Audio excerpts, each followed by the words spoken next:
আরে আমরা তো মরলেও এই আশাবাদ ব্যক্ত করি আমরা শাহাদাতের মর্যাদা নিয়ে মরব।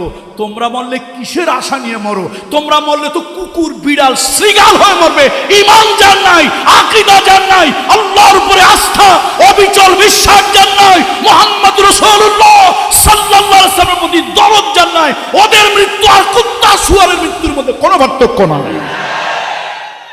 আমরা রাসূলুল্লাহর মহব্বত নিয়ে আসি, এই কলিজাটার থেকে রাসূলুল্লাহকে বেশি ভালোবাসি। কথা ঠিক কিনা? সাইয়েদনা ওমর রাসূলুল্লাহর সামনে গিয়ে বলছে, ইয়া রাসূলুল্লাহ, ইয়া হাবিবাল্লাহ, হুজুর, ওমর নিজের জীবন, মা বাপের জীবন, সকলের জীবন থেকে ওমর আপনাকে বেশি ভালোবাসে, তবে আমার নিজের জীবনের থেকে আমি আপনাকে বেশি ভালোবাসি না। রাসূলুল্লাহ সাল্লাল্লাহু আলাইহি ওয়াসাল্লাম বলেন, ওমর তুমি কিন্তু মুমিনে কামেল ও মুকাম্মেল, পরিপূর্ণ মুমিন তুমি হতে পারো না। সাইয়েদনা ওমর বাচ্চা ছেলেদের মতো, সাইয়েদনা ওমর ইবনুল খাত্তাব রাদিয়াল্লাহু তাআলা আনহু বাচ্চা ছেলেদের মতো ঢুকরে ঢুকরে কাঁদতে লাগলেন। আল্লাহ নবী জিজ্ঞেস করলেন, ওমর কাঁদছো কেন, কাঁদছো কেন? সাইয়েদনা ওমর বলল, ইয়া রাসূলুল্লাহ, আমি তো পরিপূর্ণ ইমানদার হতে পারিনি, সেই কষ্টে কাঁদতেছি।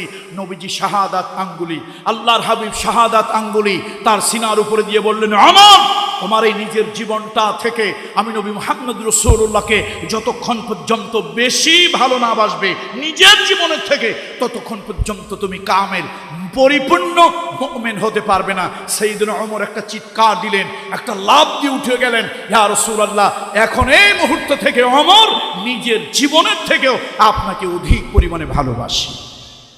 তাহলে আমাদের ভালোবাসা কার জন্য? আল্লাহর জন্য, রাসূলুল্লাহর জন্য। কুল ইন্না সলাতি ওয়া নুসুকি ওয়া মাহইয়ায়া ওয়া মামাতি লিল্লাহি রাব্বিল আলামিন। আমি ডিজিটাল যুগের বন্ধুদেরকে বলবো, এই ডিজিটাল যুগের ছেলেপেলেরা একটু চোখ কান খোলা রাখো, দুনিয়ায় কোথায় কি হয় একটু চোখ কান খোলা রাখো। ডিজিটাল যুগের বাচ্চা কাচ্চা হইয়া তোমরা যে ফার্মের মুরগির মতো নষ্ট হয়ে যাবা তা তো ভাবি নাই।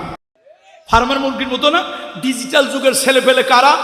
যাদের ঘুমাইতে ঘুমাইতে রাত শেষ, ঘুমের থেকে উঠতে উঠতে দিন শেষ, ওদের চিন্তায় বাপ মার জীবন শেষ। এদের পরিচয় এরা কোন যুগের ছেলেপেলে? ডিজিটাল যুগের ছেলেপেলে। আজকাল এই আধুনিক যুগের ছেলেপেলে, মডার্ন যুগের ছেলেপেলে, তারা স্মার্ট যুগের ছেলেপেলে। ঘুমাইতে ঘুমাইতে কি শেষ? কথা কয় না, ঘুমাইতে ঘুমাইতে কি শেষ? রাত শেষ। ঘুম থেকে যখন ওঠে উঠতে উঠতে কি শেষ? দিন শেষ। ওদের চিন্তায় বাপ মার জীবন শেষ। বাসা ধন, তোমরা খালি ওই মোবাইলে পাইছো বাদাম বাদাম খুঁজে পাও, তারপরে আরো কি কি জানো, এগুলোর নাম টাম আমি জানি না। অনেকে এই গান টান গাইয়া আপনার উদাহরণ দেয়, এগুলো আমি পছন্দ করি না এবং আমি এটাকে চরমভাবে ঘৃণা করি। হ্যাঁ, ইসলামী সঙ্গীত, কবি মতিউর রহমান মল্লিক, কত বড় বড় লোকেরা, কাজী নজরুল, কি সুন্দর সুন্দর ইসলামের সঙ্গীত দিয়েছে। আমাদের তারেক মনোয়ার ভাই, এখন তো আলহামদুলিল্লাহ আল্লামা তারেক মনোয়ার সারা দুনিয়ায় কথা বলেন, বিভিন্ন দেশে বিদেশে কথা বলেন, কিন্তু ওনাকে আমরা ভালোবেসেছি সঙ্গীতের কারণে। কণ্ঠ যেরকমই হোক, আমাদের মতিউর রহমান মল্লিক ভাই, আল্লাহ তার সেই ইসলামিক কথা সঙ্গীতগুলো আমাদের হৃদয়ের মধ্যে এখনো গেঁথে আছে। কথা ঠিক না ঠিক নয়? অবশ্যই বন্ধুরা আমার। তো তোমরা ডিজিটাল যুগের পোলাপানিগুলো খোঁজ খবর রাখো না। তোমরা খোঁজ খবর রাখো কোন গান ভাইরাল হয়েছে, কোন নায়ক ভাইরাল হয়েছে, কোন নায়িকা ভাইরাল হয়েছে। এই ভাইরালের ভাইরাসে তোমাদেরকে ধরছে।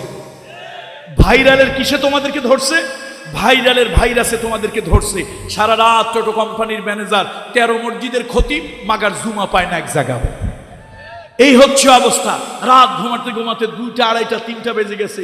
দুনিয়ার সব খবর রাখে, কিন্তু ব্লগাররা রাসূলুল্লাহকে নিয়ে লেখে, রাসূলুল্লাহকে নিয়ে লেখে, ইসলামকে বিদ্বেষ করে লেখে, আল্লাহকে নিয়ে বিদ্বেষ করে লেখে, কোরআন সুন্নাহকে নিয়ে বিদ্বেষ করে লেখে। আমার দেশের মুসলমানের সন্তান এগুলি তাদের চোখে পড়ে না, পড়লেও ইমান দুর্বল হওয়ার কারণে কোনো বাদ প্রতিবাদ করে না। ও মুসলমান, আসো, বাদ প্রতিবাদ তোমাকে করতেই হবে, বাদ প্রতিবাদ তোমাকে করতেই হবে। ইমাম সাহেব হকের পক্ষে কথা বলার কারণে মসজিদ কমিটি তাদের চাকরিগুলো নট করে দেয়। আমার বাংলাদেশের দুঃখের সাথে বলতে হয়, প্রশাসনের ভাইরা এখানে আছেন, আমি হৃদয় থেকে পুলিশ প্রশাসনের ভাইদেরকে আমি হৃদয় থেকে দোয়া দিচ্ছি। আপনারা অনেক প্রতিকূলতার মধ্যে, আমরাও মানুষ, আপনারাও মানুষ, প্রতিকূলতার মধ্যে ঈদ যায়, বিভিন্ন ধরনের উৎসব যায়, আপনারা সন্তানদেরকে সময় দিতে পারেন না। আপনাদের মানবিক দৃষ্টিটাকে, মানবিকতাকে আমরা শ্রদ্ধা করি, স্যালিউট করি, কিন্তু আপনারা অনেক সময় কিছু উল্টাপাল্টা কাজ কারবার করেন। কাঠের চশমা চোখে দিয়া চলেন, লোহার চশমা চোখে দিয়া চলেন, যার কারণে আপনারা আল্লাহওয়ালাদের মধ্যে, দিনদারদের মধ্যে জঙ্গি খুঁজে পান। ট্রাক ট্রাক অস্ত্র যাদের কাছে আছে ওদেরকে আপনারা জঙ্গি হিসেবে খুঁজে পান। এটা দুঃখজনক, এটা অত্যন্ত হতাশাব্যঞ্জক। প্রশাসনের বন্ধুদেরকে বলি, আমরা আপনাদেরকে সম্মান করি, ভালোবাসি, আপনারাও তো আমাদেরই অংশ। হিসাব করলে কেউ না কেউ আপনারা আমাদের সন্তান, হিসাব করলে কেউ না কেউ আপনারা আমাদের ভাই, ভাতিজা, ভাগিনা, জামাতা। আপনারা কিন্তু মঙ্গল গ্রহ থেকে আসেননি। আমাদের সেই কোরআনের পাখিকে স্মরণ করি, কোরআনের বুলবুলিকে স্মরণ করি, যার সে কথা আজকে আমাদের হৃদয় বারবার করে বাজে। আমি দেখতে পাচ্ছি বাংলাদেশের ভাগ্য আকাশে, উত্তর গগনে ঘন কালো মেঘ জমা হয়েছে।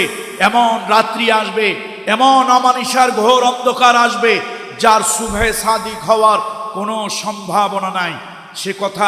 সে কথাগুলো আমরা যেন অক্ষরে অক্ষরে টের পাচ্ছি।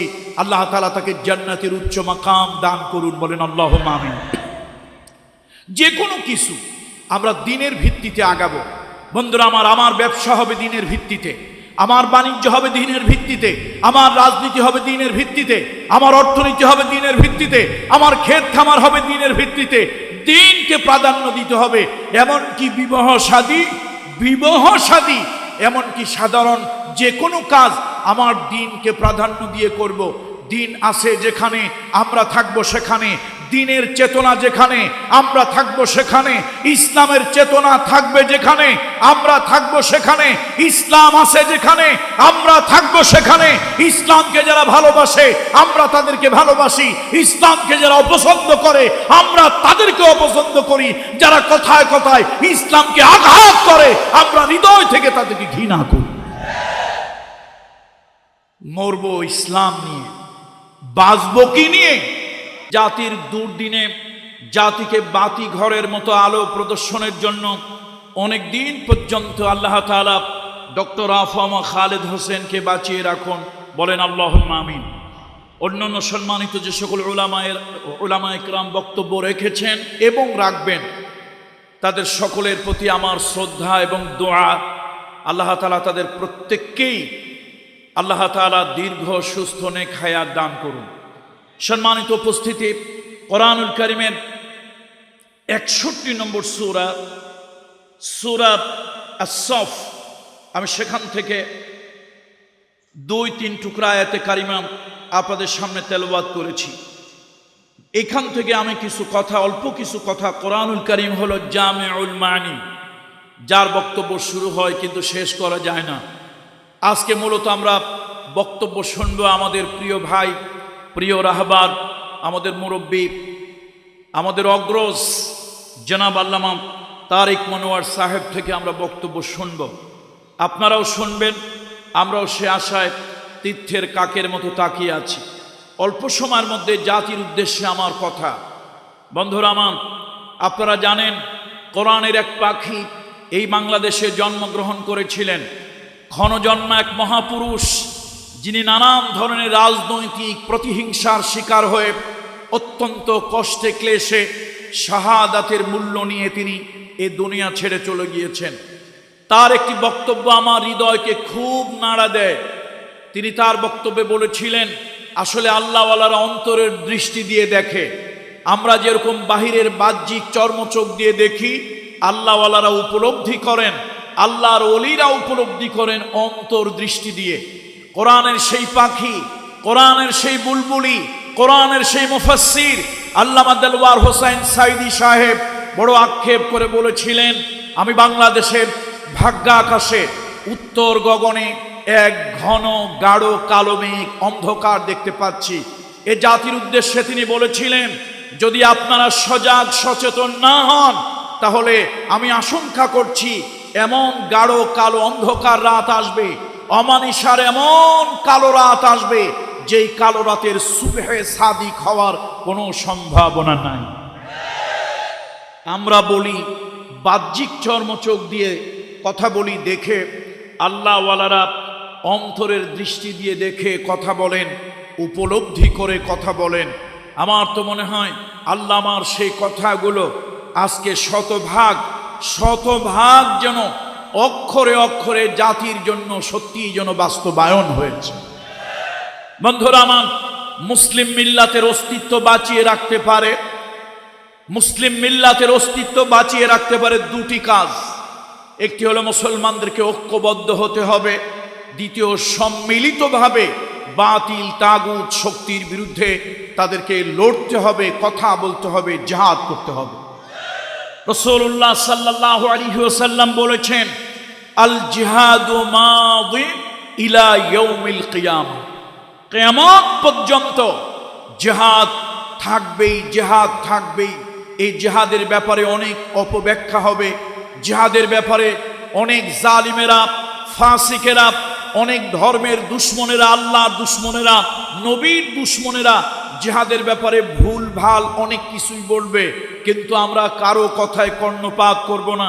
পৃথিবীতে মানুষের অধিকার, সত্যের অধিকার, ন্যায় প্রতিষ্ঠার জন্য পৃথিবীর সমস্ত মানুষকে সুখ, শান্তি, স্বাচ্ছন্দ্য, নিরাপত্তা দেওয়ার জন্য জিহাদ, ইসলামের জিহাদের কোনো বিকল্প নাই। কিছু জালিমেরা, বাতিলেরা তারা জনগণের মধ্যে এই আশঙ্কা ছড়িয়ে দেয়, তারা এই অপপ্রচার, মিথ্যা প্রচার চালায়, জিহাদ হচ্ছে সন্ত্রাসবাদ, জিহাদ হচ্ছে অস্ত্র, জিহাদ হচ্ছে অশান্তি, জিহাদ হচ্ছে নৈরাজ্য। সকলে চিৎকার করে বলেন নাউযু বিল্লাহি মিন যালিক। বরং স্বৈরাচারীদেরকে উৎখাত করার জন্য, ডিক্টেটরদেরকে উৎখাত করার জন্য, বাতিলকে প্রতিহত করার জন্য, শান্তি প্রতিষ্ঠার জন্য, অন্যায়ের বিরুদ্ধে প্রতিরোধ করার জন্য আল্লাহ তাআলা জিহাদ দিয়েছেন। আর রাসূলুল্লাহ সাল্লাল্লাহু আলাইহি ওয়াসাল্লাম, আল্লাহর হাবিব বলেছেন, জিহাদ কিয়ামত পর্যন্ত চলতে থাকবে। আসুন আমি আজকে কোরআনুল কারীমের সূরা আস-সাফ এখান থেকে 3 টুকরা আয়াতে কারিমা তেলাওয়াত করেছি। আল্লাহ তাআলা কি বলছেন? আল্লাহ তাআলা বলেন, ইয়া আইয়ুহাল্লাযীনা আমানু লিমা তাকুলুনা মা লা তাফআলুন।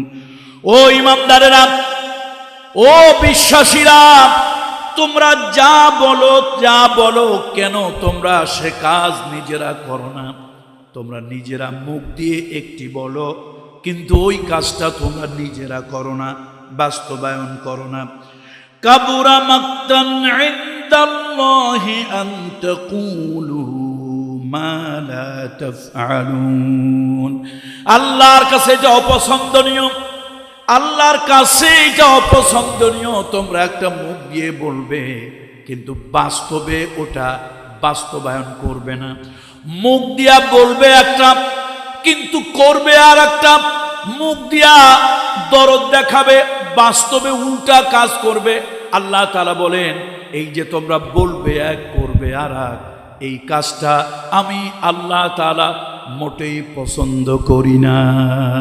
আল্লাহু আকবার। আল্লাহ তাআলা এরকম কাজটা পছন্দ করে না। বরং আল্লাহ কি পছন্দ করে? আল্লাহ তাআলা বলেন, আমি কি পছন্দ করি শোনো।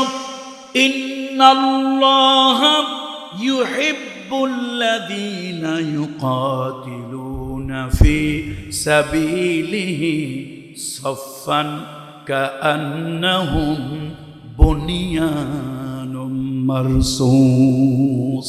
আল্লাহ তাআলা তাদেরকে ভালোবাসেন, আল্লাহ তাআলা তাদেরকে ভালোবাসেন যারা নাকি আল্লাহর রাস্তায় জিহাদ করে, আল্লাহর রাস্তায় সংগ্রাম করে, সীসা ঢালা প্রাচীরের মতো ঐক্যবদ্ধ হয়ে। আল্লাহু আকবার। আমরা ভালোবাসি না, আল্লাহ ভালোবাসেন। আল্লাহর ভালোবাসা যদি পেতে চাও, আল্লাহর ভালোবাসা হলো স্থায়ী, আমাদের ভালোবাসা হলো ক্ষণস্থায়ী।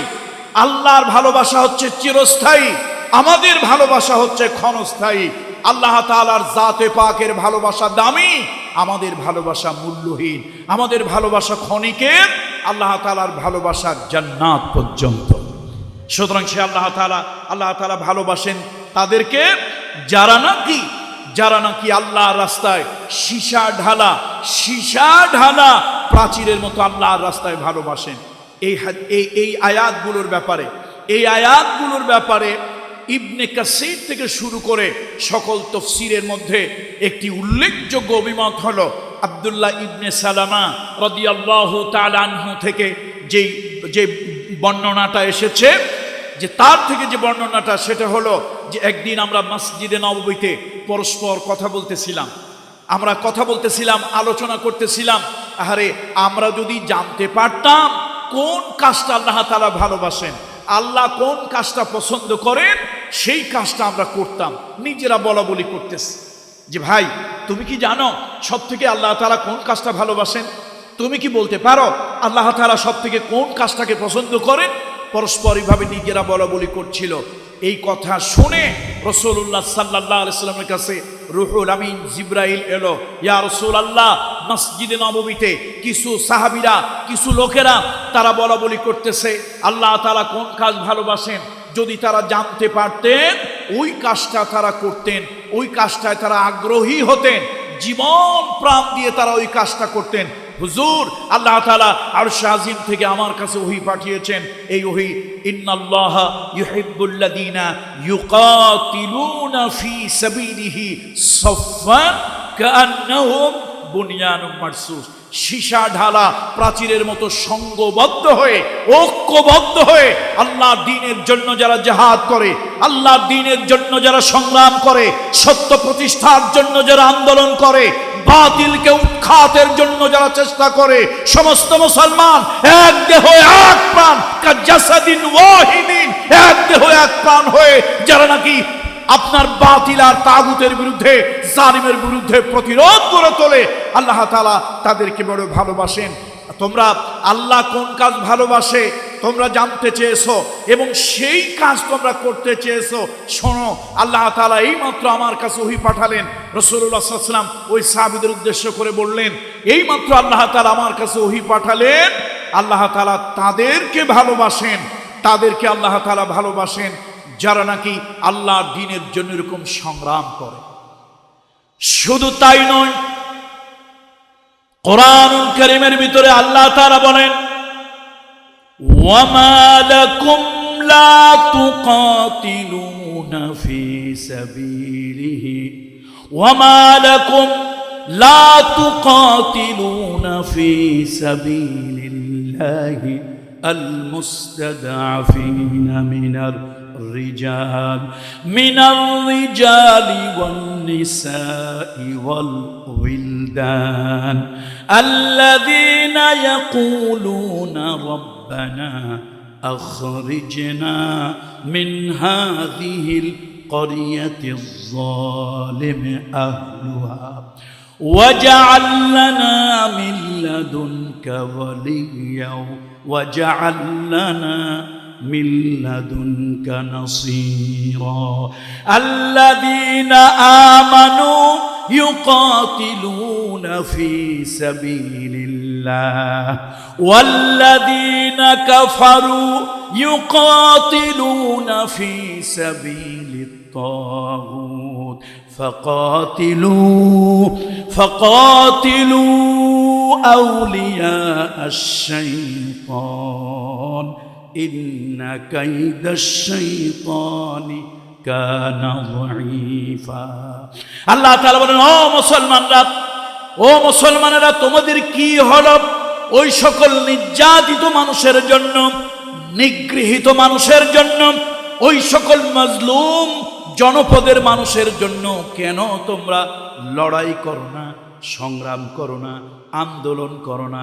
যারা নাকি চিৎকার দিয়ে আকাশ বাতাস মুখরিত করে, মুখ ফাটা চিৎকার দিয়ে বলছে, রব্বানা আখরিজনা মিন হাযিহিল ক্বরিয়াতিজ যালিমি আহলুহা, ও আমাদের মালিক, এই জালিম, এই জনপদ, এদের থেকে, এই জালিমদের থেকে আল্লাহ তাআলা তুমি আমাকে হেফাজত করো, আল্লাহ আমাদেরকে বাঁচাও, আমাদেরকে উদ্ধার করো। বন্ধুরা আমার, আসুন মুসলমানদেরকে ঐক্যবদ্ধ হতে হবে দ্বীনের ভিত্তিতে, ঐক্যবদ্ধ হতে হবে দ্বীনের ভিত্তিতে। আমরা ছোটবেলায় এই একটা প্রবন্ধ পড়েছিলাম, আমি জানি না কারা কারা পড়েছিলেন। ছোটবেলায় একটা প্রবন্ধ পড়েছিলাম, একতাই বল। একতাই কি? বল। এক বাবা এক বাবা তার মৃত্যু শয্যায় অন্তিম সায়নে বাবা তার সন্তানদেরকে ডাকলেন, 7টা ছেলে, 7 ছেলেদেরকে ডাকলেন। বাবা ডেকে ছেলেদেরকে বাস্তব শিক্ষা দেওয়ার জন্য, হাতে কলমে শিক্ষা দেওয়ার জন্য বাবা একটি একটি ছড়ি, একটি একটি লাঠি প্রত্যেক সন্তানের হাতে দিলেন। বাবা মৃত্যু শয্যায় অন্তিম সায়নে। আর হয়তো কিছু পরেই বাবা এই দুনিয়া ছেড়ে চলে যাবেন। যাওয়ার আগে তার কলিজার টুকরা সন্তানদেরকে জীবনের মতো শেষবারের মতো তিনি নসিহা করছেন। প্রত্যেক সন্তানের হাতে একটা করে ছড়ি দিলেন, বললেন, হে আমার সন্তানেরা, এই ছড়িগুলো তোমরা ভাঙো। সন্তানেরা ছড়িগুলো পটপট করে ভেঙে ফেললো। তারা তাদের হাঁটুর সাথে লাগালো এবং খুব জোরে টান দিল, সহজেই ভেঙে গেল।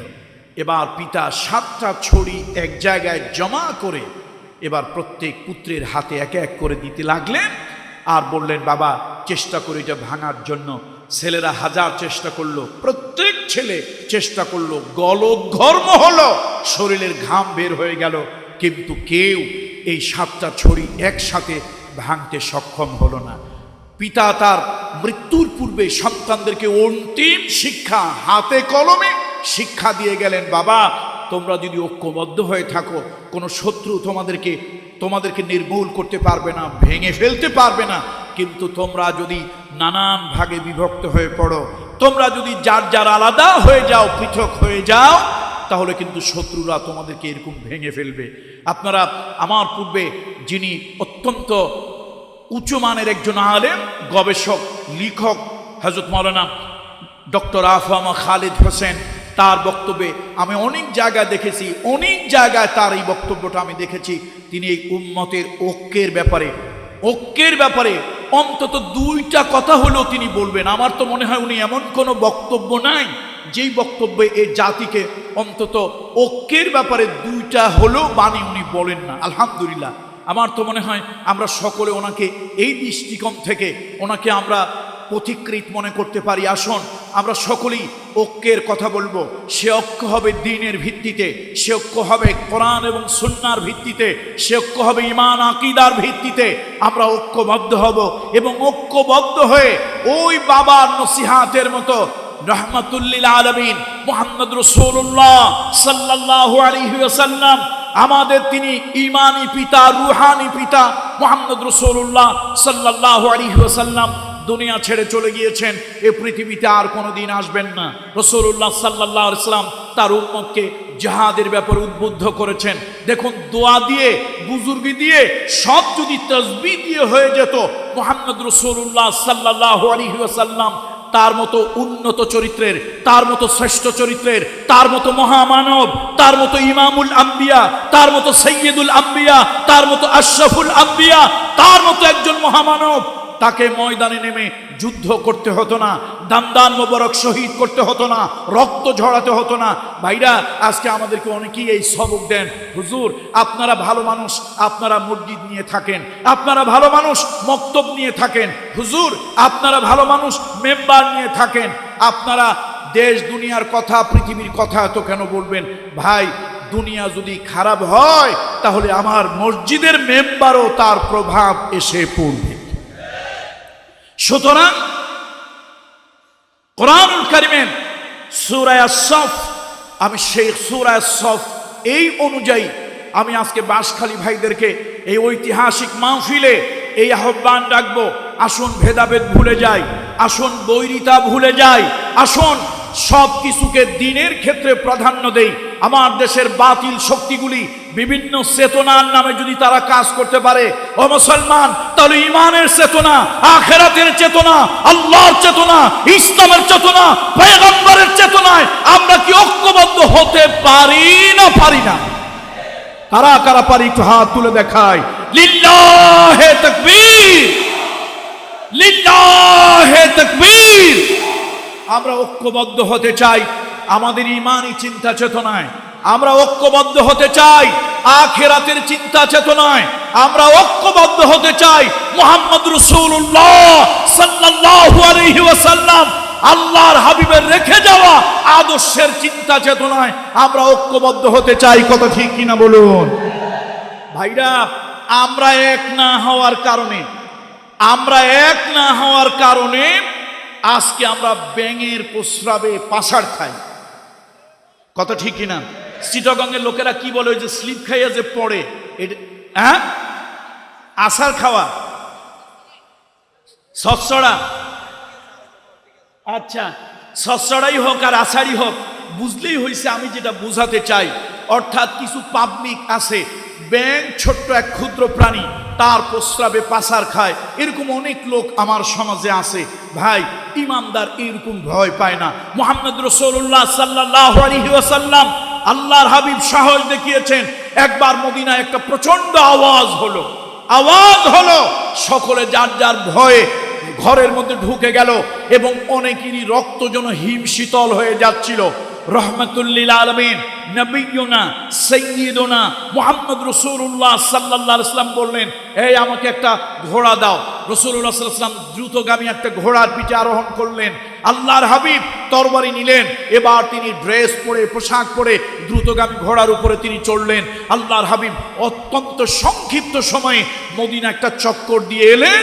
যখন সে আওয়াজ শুনে মদিনাবাসী যার যার রুমের মধ্যে, ঘরের মধ্যে দরজা জানালা বন্ধ করে তারা যেন অস্থিরতা অনুভব করছে, সেই সময় রাসূলুল্লাহ ঘুরে এসে জানিয়ে দিলেন, সকলকে বলে দাও ভয়ের কোনো কারণ নাই, তেমন কোনো সমস্যা নয়। আর আপনি আমি হইলে ওরে সর্বনাশ, তিনবার আপনি আমি তো একটা সাধারণ বাইসাইকেলের চাকা বাস্ট হইলে আমরা আপনারা বেহুশ হয়ে যাই তিনবার, অথচ আমরা নিজেদেরকে দাবি করি আমরা ইমানদার মুমিন। কথা ঠিক কিনা বলুন? এই জন্য আসুন সাহসিকতা নিয়ে রাসূলুল্লাহ দেখানো পথে চলতে হবে। আমরা আমাদের সেই কোরআনের পাখিকে স্মরণ করি, কোরআনের বুলবুলিকে স্মরণ করি, যার সে কথা আজকে আমাদের হৃদয় বারবার করে বাজে। আমি দেখতে পাচ্ছি বাংলাদেশের ভাগ্য আকাশে উত্তর গগনে ঘন কালো মেঘ জমা হয়েছে। এমন রাত্রি আসবে, এমন অমানিসার ঘোর অন্ধকার আসবে, যার সুবহে সাদিক হওয়ার কোনো সম্ভাবনা নাই। সে কথাগুলো আমরা যেন অক্ষরে অক্ষরে টের পাচ্ছি। আল্লাহ তাআলা তাকে জান্নাতের উচ্চ মাকাম দান করুন, বলেন আল্লাহুম্মা আমিন। যে কোনো কিছু আমরা দিনের ভিত্তিতে আগাবো। বন্ধুরা আমার ব্যবসা হবে দিনের ভিত্তিতে, আমার বাণিজ্য হবে দিনের ভিত্তিতে, আমার রাজনীতি হবে দিনের ভিত্তিতে, আমার অর্থনীতি হবে দিনের ভিত্তিতে, আমার ক্ষেত খামার হবে দিনের ভিত্তিতে। দিনকে প্রাধান্য দিতে হবে। এমনকি বিবাহ শাদী, এমনকি সাধারণ যে কোনো কাজ আমার দিনকে প্রাধান্য দিয়ে করব।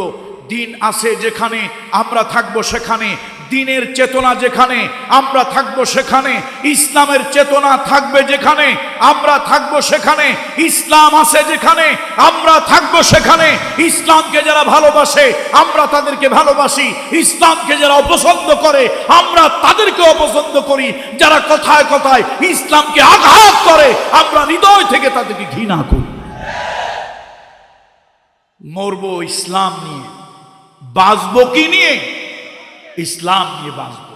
আল্লাহ তাআলা সে তৌফিক আমাদেরকে দান করুন, বলেন আল্লাহুম্মা আমিন, আল্লাহুম্মা আমিন। বন্ধুরা আমার, যে কথা বলছিলাম, আল্লাহ তাআলা মদিনার মসজিদ নববীতে কিছু লোকেরা, কিছু সাহাবারা ঐক্যবদ্ধ হয়ে তার একটা আমল খুঁজতেছিলেন। কোন আমলটা ভালো, কোন আমলটা করলে শর্টকাটে বেহেশতে যাওয়া যাবে, কোন আমলটা করলে অল্পতে জান্নাতে প্রবেশ করা যাবে এবং আল্লাহ তাআলার ভালোবাসা লাভ করা যাবে। তারা যখন এই আলোচনা করছিলেন, আল্লাহ তাআলা তখন সূরা সফ অবতীর্ণ করলেন। ইয়া আইয়ুহাল্লাযীনা আমানু লিমা তাকুলুনা মা লা তাফআলুন। ও ইমানদারেরা, তোমরা যা বলো তা কেন করো না? তোমরা নিজেরা অনেক কিছু বলো কিন্তু করো না। মুখ দিয়ে বলো একটা কিন্তু করো তার আর একটা। তুমি বলো তুমি মুহাম্মদ রাসূলুল্লাহর উম্মত, ওই রাসূলুল্লাহর ইজ্জতের উপরে যদি আঘাত আসে, রাসূলুল্লাহর ইজ্জতের উপরে যদি কোনো আঘাত আসে, সেই ক্ষেত্রে তোমাকে যেন খুঁজে পাওয়া যায় না। কত ঠিক কিনা বলুন? বন্ধুরা আমার, রাসূলুল্লাহ সাল্লাল্লাহু আলাইহি ওয়াসাল্লাম আল্লাহর হাবিবকে অসম্মান অপমান করেছিল। কাব ইবনে আশরাফ রাসূলুল্লাহ সাল্লাল্লাহু আলাইহি ওয়াসাল্লামকে অসম্মান অপমান করেছিল, আল্লাহকে গালি দিয়েছিল, রাসূলুল্লাহকে গালি দিয়েছিল। নবীজির মনটা খারাপ।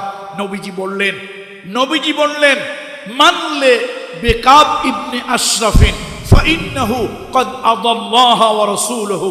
এই তোমাদের মধ্যে কে আছো কাব ইবনে আশরাফের ব্যাপারে ব্যবস্থা নিতে পারো? সে আল্লাহকে ব্যথা দিয়েছে, আল্লাহ রাসূলকে ব্যথা দিয়েছে। দেখেন, ঈমান হওয়ার জন্য বড় লম্বা একটা দেহ হইতে হবে এরকম না। ঈমানদার হওয়ার জন্য লাখ লাখ কোটি কোটি টাকার মালিক হইতে হবে এরকম না। ঈমানদার হওয়ার জন্য আপনার বিরাট বড় শিক্ষিত হইতে হবে এরকম না। ছোট্ট একজন সাহাবা মুহাম্মদ ইবনে মাসলামা, সে মুহাম্মদ ইবনে মাসলামা তিনি দাঁড়িয়ে গেলেন এবং দাঁড়িয়ে গিয়ে বললেন, ইয়া রাসূলুল্লাহ, আল্লাহর সাথে বেয়াদবি করেছে, রাসূলুল্লাহর দিলে আঘাত দিয়েছে, রাসূলুল্লাহকে হেজা করেছে, আল্লাহর নবীকে ব্যঙ্গ করেছে, এমন জালিমকে আমি ছেড়ে দেব না। হুজুর আপনি আমাকে অনুমতি দেন। আল্লাহর নবী তাকে অনুমতি দিলেন এই জালিমকে দুনিয়া থেকে শেষ করে দেওয়ার জন্য, এই জালিমকে দুনিয়া থেকে ধ্বংস করে দেওয়ার জন্য, এই জালিমকে দুনিয়া থেকে উৎখাত করার জন্য মুহাম্মদ ইবনে মাসলামা চেষ্টা করলেন। কিন্তু সে জালিমটা একটা দুর্গের ভিতরে থাকে, কোনোভাবেই তাকে করা গেল না, কিছু শায়েস্তা করা গেল না। শেষ পর্যন্ত মুহাম্মদ ইবনে মাসলামা তিনি মনে কষ্ট পেলে, আমি আল্লাহকে খুশি করতে পারলাম না, ওই জানোয়ারটারে হত্যা করলে আমি আল্লাহ সন্তুষ্টি পেতাম, মুহাম্মদ রাসূলুল্লাহ আমার প্রতি সন্তুষ্ট হতো। এইটা তিনি মনটা খারাপ করে ঘরের জানালা দরজা সব বন্ধ করলেন এবং নিজের আত্মহনন করার জন্য, সুইসাইড করার জন্য অথবা নিজেকে নিজে শেষ করে দেওয়ার জন্য জানালা দরজা বন্ধ করে ঘরে অপেক্ষা করতে লাগলেন। এই সংবাদ চলে গেল মুহাম্মদ রাসূলুল্লাহ সাল্লাল্লাহু আলাইহি ওয়াসাল্লামের কাছে। ইয়া রাসূলুল্লাহ, মুহাম্মদ ইবনে মাসলামা তিনি কাব ইবনে আশরাফকে হত্যা করতে পারেন নাই, সেই জন্য মন খারাপ করে ঘরের জানালা দরজা বন্ধ করে দিয়ে আছে, সে মনে হয় নিজের জীবনকে আর চায় না। রাসূলুল্লাহ বললেন, গিয়ে তাকে তাড়াতাড়ি বলো আমি রহমতের নবী তাকে ডেকেছি। তার ঘরের সামনে গিয়ে বলা হলো, মুহাম্মদ ইবনে মাসলামা তুমি তাড়াতাড়ি চলো, মুহাম্মদ রাসূলুল্লাহ সাল্লাল্লাহু আলাইহি ওয়াসাল্লাম আল্লাহ নবী তোমাকে ডেকেছেন, রাসূলুল্লাহ ডেকেছেন। এ কথায় আর তিনি স্থির থাকতে পারলেন না, তিনি ঘরের জানালা দরজা খুলে রাসূলুল্লাহর মসজিদে নববীতে আসলেন। আল্লাহ নবী জিজ্ঞেস করলেন, মন কেন খারাপ করেছো মুহাম্মদ ইবনে মাসলামা? তুমি কেন মন খারাপ করার জন্য ঘরের জানালা দরজা সব বন্ধ করে দিলে, কারণটা কি? সে বলল, ইয়া রাসূলুল্লাহ, আমি চাইছিলাম আল্লাহ নবীকে যে নিয়ে ব্যঙ্গ করেছে, রাসূলুল্লাহকে কটূক্তি করেছে, আল্লাহকে গালি দিয়েছে, নবীকে গালি দিয়েছে, আমি চেয়েছিলাম এই বাতিলটাকে দুনিয়া থেকে আমি এই বাতিলটাকে উৎখাত করে দেব। হাজারো চেষ্টা করেছি, এই বাতিল কঠিন নিরাপত্তা বেষ্টনীর মধ্যে থাকে, আমি চেষ্টা করেও এই বাতিলকে আমি উৎখাত করতে পারিনি, এই বাতিলকে আমি নির্মূল করতে পারিনি। হুজুর, আল্লাহরে খুশি করতে পারলাম না, রাসূলুল্লাহকে খুশি করতে পারলাম না, এই জন্য জীবনটা রেখে লাভ কি? রাসূলুল্লাহ বললেন, ফাইন্নামা আলাইকাল জিহাদ, ফাইন্নামা আলাইকাল জিহাদ। আর তুমি পারো নাই তো কি হয়েছে, তুমি যে চেষ্টা করেছো এটাই যথেষ্ট। বন্ধুরা আমার, আপনি কোন দল করেন আমি জানি না, আপনার দল কি আমি জানি না, আপনার বাড়ি কোথায় আমি জানি না, আপনি কোন মাসলাকের লোক আমি জানি না, আপনি কোন মাযহাবের লোক আমি জানি না, আমার জানা দরকার নাই। আমার ইসলামের উপরে আঘাত এলে, আমার রাসূলুল্লাহর উপরে আঘাত এলে, আমার আল্লাহর ওয়াহদানিয়ত তাওহীদের উপরে কোন বাতিল, কোন জালিম যদি আঘাত করে, প্রয়োজনে ফাঁসির মঞ্চ চড়তে রাজি আছি, ওই বাতিলকে ছেড়ে কথা বলতে রাজি না। বন্ধুরা আমার, বন্ধুরা আমার, বন্ধুরা আমার শুনুন, আমাদেরকে অনেকে ভয় দেখায়, আমাদেরকে অনেকে ভয় দেখায়। শোনেন, আমাদেরকে অনেকে ভয় দেখায়, এটা আপনাদেরকেও দেখাইতে পারে। আপনারা এটা উত্তরটা আমার কাছ থেকে নিয়ে নেবেন। কেউ কেউ ভয় দেখাবে, এই মিয়া সাবধানে চলিও, তোমার নাম কিন্তু লিস্টি হয়েছে, এরকম বলে কি না? তো আমরা উত্তরটা এইভাবে দেব, ভাই কোথায় লিস্টি হয়েছে? থানায়, কোর্টে, কাছারিতে, কোন জায়গায় আমার নাম লিস্ট হয়েছে? আরে এটা তো দুনিয়ায়। আমি শুনতে পারলাম আল্লাহর গজবের ফেরেশতারা তোর আর তোর 14 গোষ্ঠী নেতাগুলা সহ সবার নাম ফেরেশতারা লিস্ট করে রাখছে সাইজ করার জন্য। আমাদের নাম তোমরা যেরকম লিস্ট করো, তোমরাও কিন্তু বাবা আনন্দের ঢেকুর তুলিও না, তোমরাও কিন্তু একটু সাবধানে চলিও বাসাধন, তোমরা একটু সাবধানে চলিও। আমাদের থেকে কঠিন ফেরেশতা দুনিয়ার মানুষ ধরলে কিন্তু ছাড়ে, কিন্তু আরশের মালিকের ফেরেশতারা ইন্না বাতশা রাব্বিকা লাশাদীদ, আল্লাহর ফেরেশতারা সহজে ধরে না, একবার ধরলে আর ছাড়ে না। সুতরাং আমাদের লিস্টি তোমরা যদি করো তো তোমরাও বাবাজি মাপ পাবে না। তোমাদের লিস্টিটা আরশে আজিমে ফেরেশতারা পরামর্শ করে আল্লাহর কাছ থেকে আরশে আজিমের পরামর্শ নিয়ে তোমাদের লিস্টিটা অলরেডি করে রাখছে। আরে আমরা তো মরলেও এই আশাবাদ ব্যক্ত করি আমরা শাহাদাতের মর্যাদা নিয়ে মরব। তোমরা মরলে কিসের আশা নিয়ে মরো? তোমরা মরলে তো কুকুর বিড়াল শৃগাল হয়ে মরবে। ঈমান যার নাই, আকীদা যার নাই, আল্লাহর উপরে আস্থা অবিচল বিশ্বাস যার নাই, মুহাম্মদ রাসূলুল্লাহ সাল্লাল্লাহু আলাইহি ওয়াসাল্লামের প্রতি দরদ যার নাই, ওদের মৃত্যু আর কুত্তা শুয়ারের মৃত্যুর মধ্যে কোনো পার্থক্য নাই। আমরা রাসূলুল্লাহর মহব্বত নিয়ে আসি, এই কলিজাটার থেকে রাসূলুল্লাহকে বেশি ভালোবাসি। কথা ঠিক কিনা? সাইয়েদনা ওমর রাসূলুল্লাহর সামনে গিয়ে বলছে, ইয়া রাসূলুল্লাহ, ইয়া হাবিবাল্লাহ, হুজুর। ওমর নিজের জীবন, মা বাপের জীবন, সকলের জীবন থেকে ওমর আপনাকে বেশি ভালোবাসে, তবে আমার নিজের জীবনের থেকে আমি আপনাকে বেশি ভালোবাসি না। রাসূলুল্লাহ সাল্লাল্লাহু আলাইহি ওয়াসাল্লাম বলেন, ওমর তুমি কিন্তু মুমিনে কামেল ও মুকাম্মেল, পরিপূর্ণ মুমিন তুমি হতে পারো না। সাইয়েদনা ওমর বাচ্চা ছেলেদের মতো, সাইয়েদনা ওমর ইবনুল খাত্তাব রাদিয়াল্লাহু তাআলা আনহু বাচ্চা ছেলেদের মতো ঢুকরে ঢুকরে কাঁদতে লাগলেন। আল্লাহ নবী জিজ্ঞেস করলেন, ওমর কাঁদছো কেন, কাঁদছো কেন? সাইয়েদনা ওমর বলল, ইয়া রাসূলুল্লাহ, আমি তো পরিপূর্ণ ইমানদার হতে পারিনি, সেই কষ্টে কাঁদতেছি। নবীজি শাহাদাত আঙ্গুলি, আল্লাহর হাবিব শাহাদাত আঙ্গুলি তার সিনার উপরে দিয়ে বললেন, ওমর তোমার এই নিজের জীবনটা থেকে আমি নবী মুহাম্মদ রাসূলুল্লাহকে যতক্ষণ পর্যন্ত বেশি ভালো না বাসবে নিজের জীবনের থেকে, ততক্ষণ পর্যন্ত তুমি কামেল পরিপূর্ণ মুমিন হতে পারবে না। সাইয়েদনা ওমর একটা চিৎকার দিলেন, একটা লাফ দিয়ে উঠে গেলেন, ইয়া রাসূলুল্লাহ, এখন এই মুহূর্ত থেকে ওমর নিজের জীবনের থেকেও আপনাকে অধিক পরিমাণে ভালোবাসি। তাহলে আমাদের ভালোবাসা কার জন্য? আল্লাহর জন্য, রাসূলুল্লাহর জন্য। কুল ইন্না সলাতি ওয়া নুসুকি ওয়া মাহইয়ায়া ওয়া মামাতি লিল্লাহি রাব্বিল আলামিন। আমি ডিজিটাল যুগের বন্ধুদেরকে বলবো, এই ডিজিটাল যুগের ছেলেপেলেরা একটু চোখ কান খোলা রাখো, দুনিয়ায় কোথায় কি হয় একটু চোখ কান খোলা রাখো। ডিজিটাল যুগের বাচ্চা কাচ্চা হইয়া তোমরা যে ফার্মের মুরগির মতো নষ্ট হয়ে যাবা তা তো ভাবি নাই। ফার্মের মুরগির মতো না, ডিজিটাল যুগের ছেলেপেলে কারা? যাদের ঘুমাইতে ঘুমাইতে রাত শেষ, ঘুমের থেকে উঠতে উঠতে দিন শেষ, ওদের চিন্তায় বাপ মার জীবন শেষ। এদের পরিচয় এরা কোন যুগের ছেলেপেলে? ডিজিটাল যুগের ছেলেপেলে। আজকাল এই আধুনিক যুগের ছেলেপেলে, মডার্ন যুগের ছেলেপেলে, তারা স্মার্ট যুগের ছেলেপেলে। ঘুমাইতে ঘুমাইতে কি শেষ? কথা কয় না। ঘুমাইতে ঘুমাইতে কি শেষ? রাত শেষ। ঘুম থেকে যখন ওঠে উঠতে উঠতে কি শেষ? দিন শেষ। ওদের চিন্তায় বাপ মার জীবন শেষ। বাসাধন তোমরা খালি ওই মোবাইলে পাইছো বাদাম বাদাম খুঁজে পাও, তারপরে আরো কি কি জানো, এগুলোর নামটাম আমি জানি না। অনেকে এই গান টান গাইয়া আপনার উদাহরণ দেয়, এগুলো আমি পছন্দ করি না এবং আমি এটাকে চরমভাবে ঘৃণা করি। হ্যাঁ, ইসলামী সঙ্গীত, কবি মতিউর রহমান মল্লিক, কত বড় বড় লোকেরা, কাজী নজরুল, কি সুন্দর সুন্দর ইসলামের সঙ্গীত দিয়েছে।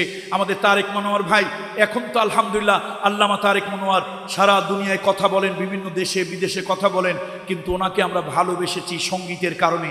কণ্ঠ যেরকমই হোক, আমাদের মতিউর রহমান মল্লিক ভাই, আল্লাহ তার সেই ইসলামিক কথা সঙ্গীতগুলো আমাদের হৃদয়ের মধ্যে এখনো গেঁথে আছে। কথা ঠিক না ঠিক নয়? অবশ্যই বন্ধুরা আমার। তো তোমরা ডিজিটাল যুগের পোলাপানিগুলো খোঁজ খবর রাখো না। তোমরা খোঁজ খবর রাখো কোন গান ভাইরাল হয়েছে, কোন নায়ক ভাইরাল হয়েছে, কোন নায়িকা ভাইরাল হয়েছে। এই ভাইরালের ভাইরাসে তোমাদেরকে ধরছে। ভাইরালের কিসে তোমাদেরকে ধরছে? ভাইরালের ভাইরাসে তোমাদেরকে ধরছে। সারা রাত ছোট কোম্পানির ম্যানেজার, 13 মসজিদের খতিব, মাগার জুমা পায় না এক জায়গা। এই হচ্ছে অবস্থা। রাত ঘুমাতে ঘুমাতে 2টা, 2:30, 3টা বেজে গেছে। দুনিয়ার সব খবর রাখে, কিন্তু ব্লগাররা রাসূলুল্লাহকে নিয়ে লেখে, রাসূলুল্লাহকে নিয়ে লেখে, ইসলামকে বিদ্বেষ করে লেখে, আল্লাহকে নিয়ে বিদ্বেষ করে লেখে, কোরআন সুন্নাহকে নিয়ে বিদ্বেষ করে লেখে। আমার দেশের মুসলমানের সন্তান এগুলি তাদের চোখে পড়ে না, পড়লেও ইমান দুর্বল হওয়ার কারণে কোনো বাদ প্রতিবাদ করে না। ও মুসলমান, আসো, বাদ প্রতিবাদ তোমাকে করতেই হবে, বাদ প্রতিবাদ তোমাকে করতেই হবে। ইমাম সাহেব হকের পক্ষে কথা বলার কারণে মসজিদ কমিটি তাদের চাকরিগুলো নট করে দেয়। আমার বাংলাদেশের দুঃখের সাথে বলতে হয়, প্রশাসনের ভাইরা এখানে আছেন, আমি হৃদয় থেকে পুলিশ প্রশাসনের ভাইদেরকে আমি হৃদয় থেকে দোয়া দিচ্ছি।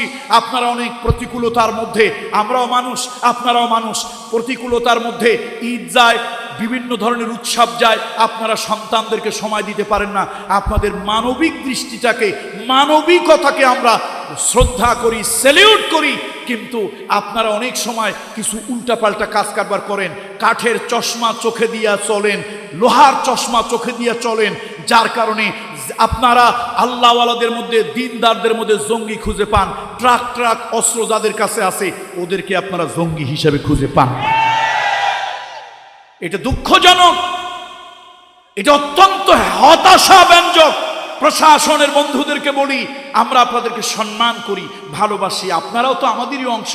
হিসাব করলে কেউ না কেউ আপনারা আমাদের সন্তান, হিসাব করলে কেউ না কেউ আপনারা আমাদের ভাই, ভাতিজা, ভাগিনা, জামাতা। আপনারা কিন্তু মঙ্গল গ্রহ থেকে আসেননি, আপনারা আমাদেরই অংশ। কথা ঠিক কিনা বলুন? সুতরাং আপনাদেরকে বলি আল্লাহর কাছে জবাবদেহি করতে হবে। গত কয়েকদিন আগে রাসূলুল্লাহর একটা হাদিস দেখলাম, যারা নাকি রাষ্ট্রের কর্মচারী হয়ে যারা নাকি সঠিকভাবে দায়িত্ব পালন করেন না, রাসূলুল্লাহ বলেছে কিয়ামতের ময়দানে, কিয়ামতের বিচার ফয়সালার জন্য এক একটা দিন লম্বা হবে 50 আলফা সানা মিম্মা তাউদ্দুন, 50,000 বছর লম্বা এক একটা দিন। সেই দিনে আল্লাহ তাআলা বিচার করতে থাকবেন। কিয়ামতের ময়দানে কিছু লোকের পাছার মধ্যে, পিঠের মধ্যে বিশাল বড় বড় পতাকা লাগিয়ে দেওয়া হবে, লেওয়া, হাদিসের ভাষায় বলা হয়েছে লেওয়া লাগিয়ে দেওয়া হবে। আর লোকেরা বলবে, এই লোকগুলি কারা? বলবো হাদা গাদ্দারুন ফুলানুন, হাদা গাদ্দারুন ফুলানুন, এই হলো অমুক গাদ্দার, রাষ্ট্রের পদে চাকরি করেছে, রাষ্ট্রের জনগণের ট্যাক্সের পয়সায় বেতন ভাতা সুযোগ সুবিধা গ্রহণ করেছে, আর ওই জনগণের সাথেই নিমক হারামি করেছে। যার গাদ্দারি যত বড় হবে, আল্লাহর কসম, আল্লাহর কসম, আল্লাহর জাতে পাকের কসম, কামরুল ইসলাম সাঈদ কোনো ব্যক্তিকে আঘাত করার জন্য কোনো মিথ্যা বানোয়ার তথ্য দিচ্ছে না, আল্লাহর জাতে পাকের কসম, সহিহ হাদিসের কথা বলতেছি। কিয়ামতের ময়দানে রাসূলুল্লাহ বলেছেন, যেই কর্মচারী রাষ্ট্রের বেশি জনগণের সাথে গাদ্দারি করবে, এই গাদ্দারগুলোর পতাকা কিয়ামতের ময়দানে তত উঁচু হবে, লোকেরা দূরের থেকে দেখে বলবে, দেখো এইটা অমুক ডিস্ট্রিক্টের গাদ্দার, এইটা অমুক জেলার গাদ্দার, এইটা অমুক সেক্টরের গাদ্দার। এই গাদ্দারগুলি কিয়ামতের ময়দানে তাদের পতাকা লাগানো থাকবে, আর তারা মানুষের সামনে লাঞ্ছিত, অপমানিত, হেয় প্রতিপন্ন। বন্ধুরা আমার, মুআজ রাদিয়াল্লাহু তাআলা আনহু রাসূলুল্লাহর কাছে গিয়ে বলল, ইয়া রাসূলুল্লাহ, ইসলাম আন্তর্জাতিক পরিমণ্ডলে চলে যাচ্ছে, হুজুর আপনি কি আমার একটা চাকরি দিতে পারেন না? রাসূলুল্লাহ সাল্লাল্লাহু আলাইহি ওয়াসাল্লাম রাগ করলেন, ফাদারাবা আলা মানকিবি, রাসূলুল্লাহ সাল্লাল্লাহু আলাইহি ওয়াসাল্লাম তার এই ঘাড়ের উপরে একটা চাপড় মারলেন। রাসূল রাগ হলেন, উঠে দাঁড়ালেন আর বলেন, ফাইন্নাহা আমানাতুন, ফাইন্নাহা আমানাতুন, এই শোনো, তুমি রাষ্ট্রের একটা পদ আমার কাছে চাচ্ছ, এটা আমানত, এটা আমি যারে তারে এই আমানতটা দিতে পারি না, যারে তারে আমি এই আমানতটা দিতে পারি না। শোনো এই মুআজ, কিয়ামতের ময়দানে আল্লাহর আদালতে এইটা নিয়ে তুমি জবাবদেহির মুখোমুখি হবে। সুতরাং যেই গুরুত্বপূর্ণ পদ তুমি চেয়েছো, আমি দেখতে পাচ্ছি এই পদের তুমি উপযুক্ত নও। আমি নবী মুহাম্মদ রাসূলুল্লাহ তোমাকে এই পদ দেব না, এই পদ দিতে চাই না। কিয়ামতের ময়দানে আল্লাহর আদালতে তাহলে তুমি কিন্তু বড় আসামি হয়ে যাবে। দেখুন সহিহ হাদিসের বর্ণনা, রাসূলুল্লাহ সাল্লাল্লাহু আলাইহি ওয়াসাল্লাম রাষ্ট্রের একটি গুরুত্বপূর্ণ পদে চাকরি চাইলেন। অত্যন্ত বুজুর্গ ধরনের একজন সাহাবী, সেই সাহাবীকেও রাসূল সাল্লাল্লাহু আলাইহি ওয়াসাল্লাম রাষ্ট্রের সেই গুরুত্বপূর্ণ পদে পদায়ন করেন নাই। কিন্তু আমার দেশে, আমার দুনিয়ায়, বাংলাদেশ বলবো না, বাংলাদেশ বললে আবার মূলা চুরিতে আমার ফাঁসি হয়ে যাবে। কেন? এ দেশের বিচার ব্যবস্থা, কারো মূলা চুরিতে হয় ফাঁসি, আর কেউ 7 খুন করার পরেও মুখে আপনার থাকে জামাই আদরের হাসি। ভাইরা একটা গল্প বলবো, আমাদের প্রিয় মানুষ, ভালোবাসার মানুষ, আমার বড় ভাই হযরত মাওলানা আবুল হাসান আনসারী পীর সাহেব, এবং আমার আরেক বড় ভাই হযরত মাওলানা রফিক বিন সাইদি, আল্লামা তারেক মনোয়ার একসাথে সৈয়দ কামালউদ্দিন জাফরি চাচার এখানে পড়াশোনা করেছেন। কেউ একটু বয়সে বড়, কেউ একটু বয়সে ছোট, ওনাদের সাথে দারুণ সম্পর্ক ছিল। তো আমি যেহেতু আমার সেই বড় ভাই, আমি বড় ভাইকে হৃদয় থেকে শ্রদ্ধা করি, তার কাছ থেকে আমি দোয়া নেই। রাসূলুল্লাহ বলেছেন, বড়দেরকে যে শ্রদ্ধা করে না, সম্মান করে না, ছোটকে যে স্নেহ করে না, ফালাইসা মিন্না, সে আমি নবী মুহাম্মদুর রাসূলুল্লাহর উম্মতের অন্তর্ভুক্ত নয়। আমি ছোট্ট একটা বক্তব্যের মাধ্যমে, আমার কথার মাধ্যমে আমার বক্তব্য শেষ করব। ভাইজান আসলে আমাকে বলবেন, এক বাদশাহ, আগের দিনে দেশ চালাইতো কারা বলেন তো? কারা চালাইতো? কথা বলে না। দেশ কারা চালাইতো? রাজা বাদশাহ। তখন রাজকীয়তা ছিল। এরপরে জমিদারি প্রথা এলো, সেই জমিদারি প্রথা বিলুপ্ত হয়ে আধুনিক রাষ্ট্র ব্যবস্থা হলো। এই আধুনিক রাষ্ট্র ব্যবস্থা হওয়ার আগে ছিল জমিদারি প্রথা, জমিদারি প্রথা বিলুপ্ত, তার আগে ছিল রাজকীয় প্রথা, মামলাকা। সেই রাজকীয় রাজা বাদশাদের দেশ, তারা যা বলবে, দিনকে দিন, রাত বললে রাত, রাতকে দিন বললে দিন, তারা যার ইচ্ছা যা খুশি তাই করতে পারে। রাজা বাদশারা তাদের ইচ্ছা স্বাধীন মতো চলতো। তো একদিন রাজা তার এই রাজ সিংহাসনে বসে তার প্রধানমন্ত্রীকে ডেকেছে, এই উজিরে আলা, এদিকে আসো, আমি একটু নৌকা ভ্রমণে যেতে চাই, নৌবিহারে যেতে চাই, আমি একটু আনন্দ ভ্রমণ ফুর্তিতে যেতে চাই। জাহাপানা ঠিক আছে। তো সে গিয়ে কি করলো, জ্যোতিষী জ্যোতির্বিজ্ঞানীদেরকে বললো, এই শোনো, তোমরা তো রাষ্ট্রের বেতন খাও, রাষ্ট্রের চাকরি করো, তোমরা একটু ভালো করে একটু আবহাওয়াটা গুনে বেছে বলো তো, আবহাওয়া কবে ভালো? যেদিন হবে আবহাওয়া ভালো, সেদিন বাদশাকে আমরা নৌবিহারে পাঠাবো, নৌ ভ্রমণে পাঠাবো, আনন্দ ফুর্তি করতে, জল কেলি করতে পাঠাবো বাদশাকে। বলো কোন দিন আবহাওয়া ভালো? তারা গুনে বেছে বলল, আগামী অমুক দিন আবহাওয়া ভালো আছে। বাস, বাদশাকে জানানো হলো, বাদশা নামদার, আগামী অমুক দিন অমুক বার আবহাওয়া চমৎকার, আপনি যাবেন। তো বাদশা তো আর একা যায় না, রাজা বাদশারা কি একা যায়? তাদের পাইক পেয়াদা, সৈন্য সীমান্ত, তাদের চাকর নাকর নকর ইত্যাদি ইত্যাদি থাকে, আগে পিছনে কত মানুষ। বাদশা নৌ ভ্রমণে, নৌবিহারে, সমুদ্র যাত্রায় তিনি যাবেন। নদীর ঘাটে যেই না আসছে, নৌকায় উঠবেন একজন রাখাল। দীর্ঘদিন ধরে এই রাখাল বেচারা নদীর পাড়ে ছাগল, বকরি, ভেড়া, উট, দুম্বা এগুলি চালায়, চড়ায়। এখন ওই রাখাল বেটা বাদশাকে দেখে বলল, বাদশা নামদার, আপনি কোথায় যাবেন? কয় যে আমি একটু নৌ ভ্রমণে যাব, একটু আনন্দ ভ্রমণে, নৌবিহারে যাব। হুজুর, জাহাপানা, যাবেন না। কেন যাব না? হুজুর, আজকে ঝড় বৃষ্টির সম্ভাবনা আছে। বাদশা জিজ্ঞেস করছে, তুই লেখাপড়া কতদূর করছিস? কয়, না হুজুর, আমি লেখাপড়া করি নাই, ছোটবেলা বাবা মারা গেছে, কঠিন এই জীবনটাকে চালানোর জন্য হুজুর ছোটবেলায় এই যে ছাগলের রাখাল হয়েছি, সেই একই কাজ করে যাচ্ছি, জীবন নৌকার বইটা ঠেলতেছি। হুজুর, আমি তো লেখাপড়া করার সুযোগ পাই নাই। বাদশার মেজাজ খুব গরম হয়েছিল, হাবিয়া দুজো করে পাঠায় দেই, বেটা এত টাকা বেতন দিয়া জ্যোতিষী জ্যোতির্বিজ্ঞানী অ্যাস্ট্রোলজার এত কিছু লোক রাখি, তারা বলছে আবহাওয়া চমৎকার, আর তুই বলিস বেটা ঝড় বৃষ্টি হবে। বাদশার রাগটা হয়েছিল, কিন্তু রাগটা অবদমন করে নৌকায় গিয়া, পানসি নৌকায়, বজ্রা নৌকায় গিয়ে উঠলো। এবার তার নর্তকীরা নাচ গান করলো, আনন্দ ফুর্তি করলো, লাল নীল কত পানি টানি খাইলো, কত কিছু হইল। যেই না সূর্যটা পশ্চিম গগনে ঢলে গেল, সন্ধ্যার আগে একটু আকাশে কালো মেঘের ঘনাঘটা, এরপরে সন্ধ্যা হতে না হতেই গুড়ি গুড়ি বৃষ্টি। যেই না রাতের অন্ধকার এলো, মুষালধারে বৃষ্টি। বাদশা, তার চাকর নকর, তার কর্মচারী, তার পাইক পিয়াদা সব সহ ভিজে একেবারে কাউয়া হয়ে গেছে। এটাকে আমাদের অঞ্চলে আঞ্চলিক ভাষায় কই কাউয়া ভেজা। আচ্ছা, এখন বলেন তো, বাদশার মেজাজ ঠান্ডা না গরম? বাদশার মেজাজ গরম। বেটা, তোরা বললি আবহাওয়া ভালো, আর আমি বৃষ্টিতে ভিজা কাউয়া হইলাম।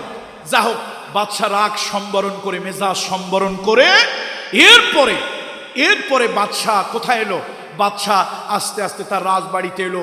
সেখান থেকে সকালবেলায় রাজ সিংহাসনে বসলো। মেজাজ তো খুব গরম। ডাক দিল উজির আলাকে, এই উজির আলা, প্রধানমন্ত্রী এদিকে আসো। আসছে। তোর ওই জ্যোতিষী জ্যোতির্বিজ্ঞানীদেরকে ডাকো। ডাকছে। বেটা, তোরা বললি আবহাওয়া চমৎকার, আর আমি ভিজে কাউয়া হইলাম। হুজুর, কখনো কখনো আনসার্টেন কিছু হয়ে যেতে পারে, অনিশ্চিত। আমরা তো একেবারে সব কিছু আলিমুল গাইব না।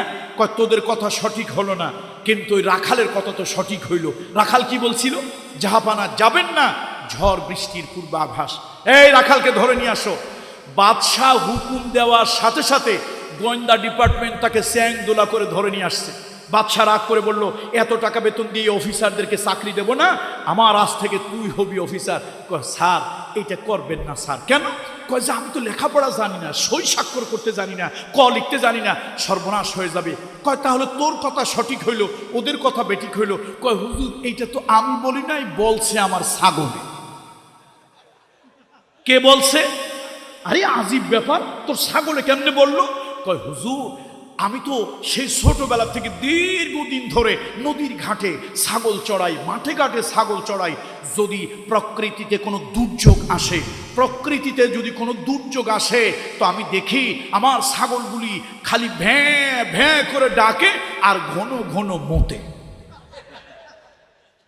তো সকালবেলা থেকে দেখতেছি ছাগলগুলি ভ্যাঁ ভ্যাঁ ডাকতেছে আর ঘন ঘন প্রস্রাব করতেছে।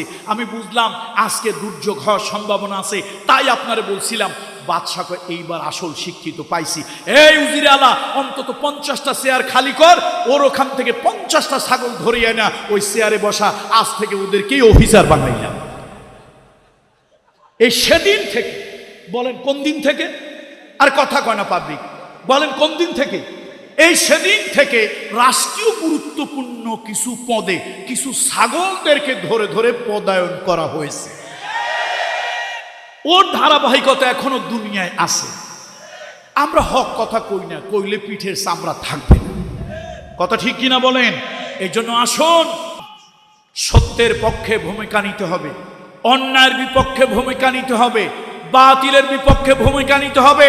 তবে একাকী নয়, সম্মিলিতভাবে ভূমিকা নিতে হবে। ইন্নাল্লাহা ইউহিব্বুল্লাযীনা ইউকাতিলুনা ফী সাবিলিহি সাফফান কাআন্নাহুম বুনিয়ানুম মারসুস। আল্লাহ তাআলা তাদেরকে ভালোবাসেন আল্লাহর দ্বীনের জন্য, আল্লাহর দ্বীনের জন্য, যারা নাকি সীসা ঢালা প্রাচীরের মতো আল্লাহর দ্বীনের জন্য যারা নাকি সংগ্রাম করে, আন্দোলন করে, রিভলিউশন করে। বন্ধুরা আমার, আমরা আল্লাহর দ্বীনের জন্য, ইসলামের জন্য ঐক্যবদ্ধ হয়ে, কারা কারা ঐক্যবদ্ধ হয়ে শুধু দ্বীনের জন্য, ইসলামের জন্য কারা কারা ঐক্যবদ্ধ হয়ে থাকতে চায়? লিল্লাহি তাকবীর, লিল্লাহি তাকবীর। দুনিয়ার মুসলিম, ঈমানওয়ালা মুসলিম, কোরআনওয়ালা মুসলিম, রাসূলের আদর্শ বিশ্বাসী মুসলিম, আল্লাহ তাআলা আমাদের প্রতি রহম করুন।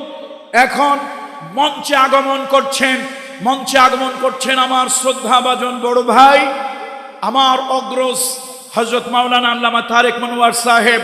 আপনাদের সাথে আবার দেখা হবে, এই বাঁশখালীতে আবার দেখা হবে ইনশাআল্লাহ। বলেন ইনশাআল্লাহ। হাদা মা ইনদি ওয়াল ইলমু ইনদাল্লাহ, আলাইহি তাওয়াক্কালতু ওয়া ইলাইহি উনীব।